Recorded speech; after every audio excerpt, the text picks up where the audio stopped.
But why gay demons? Like, is there a mythology to that? Not really. The guy who's in charge of the Orthodox Church is a Putin crony. Kirill is his name. He's kind of like the Eastern Orthodox Pope, if you will.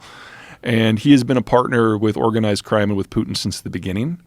And so he is coming up with ever more creative approaches to the propaganda. And so this is a way of, how can I say this without pissing off half of the people listening?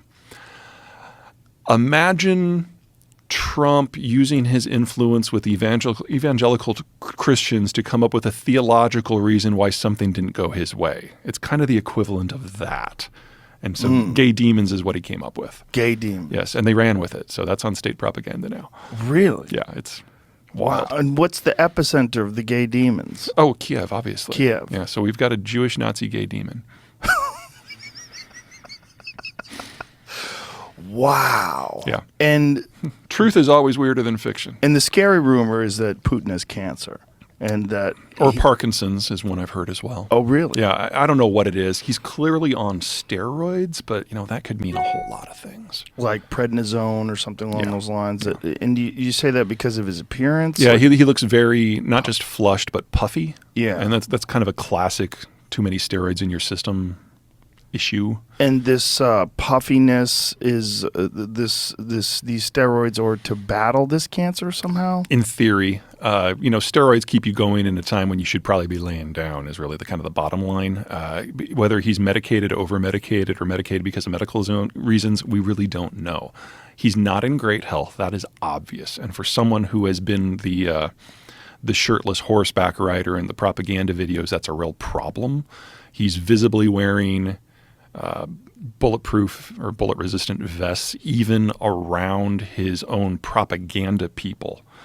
There was this great piece that came out that I saw last week where it was all the propaganda shots that he's taken with the soldiers' mothers and on the front and with the tech people and in the intelligence. And it was like the same 12 people were in every single shot, just in different outfits. And even with those people, he's wearing his ballistic vest. Now, when you talk about his appearance that he's clearly unhealthy, is there? Can you demonstrate that? Are there images that show him a couple of years ago versus now, where you could see his appearance? Yeah, it's not much of a reach. Like I said, he likes to pose shirtless on horseback to show how virile he is. He didn't look good on shirtless on a horseback. Yeah, I know. You got to look at it from the Russian point of view. I mean, the standards are a little different. Are they? Oh yeah, and he's got the shakes. That's one of the reasons why the Parkinson's analysis, I guess, has come out. I've never seen any of this. Yeah, so there's video of him shaking. Mm-hmm. See if you can find any of that, Jamie. See if you can find a comparison. Yeah, I got an article on a timeline of his health. Okay. Here's the shakes part. Let's see. Yeah, and it's a 3-minute video. So he used to be a fairly animated speaker. Boy, he does look puffy. Yeah. Now, whether or not he's actually sick or not, I have no idea. Could it just be that he's just drinking a lot? Technically, he says he's a teetotaler, which is pretty rare in Russian society. But he's still alive, and a lot of Russians make it to his age. How old is he now? Mid-60s. And so it's just an appearance thing. We don't have any real hard data that he's sick. No, we do. Well, the folks in the intelligence world who are listening to his phone calls and reading his email might, but that has not been made public to my knowledge from the American side. So Ukrainian military intelligence chief claims Putin is very sick and a coup is underway. Yeah, but Donov has been saying that there's a coup underway since March. So he's kind of the Ukrainian propaganda guy. I wouldn't put too much.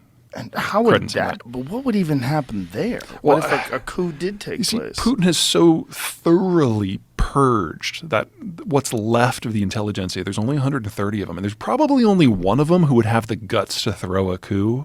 That's the Rosneft CEO. Rosneft is their oil monopoly. Igor Sechin is his name. He used to be a gun runner during the Soviet period. He's got the guts to pull it off. But if there's anything that the other 129 agree is that Sechin's an asshole and he should be shot on sight if he kills Putin. Oh, Jesus. Yeah, so there's no immediate pretender to the throne here. What a fucked up situation. Well, for the Europeans who have been dealing with the Russians for 3 centuries, this is kind of par for the course.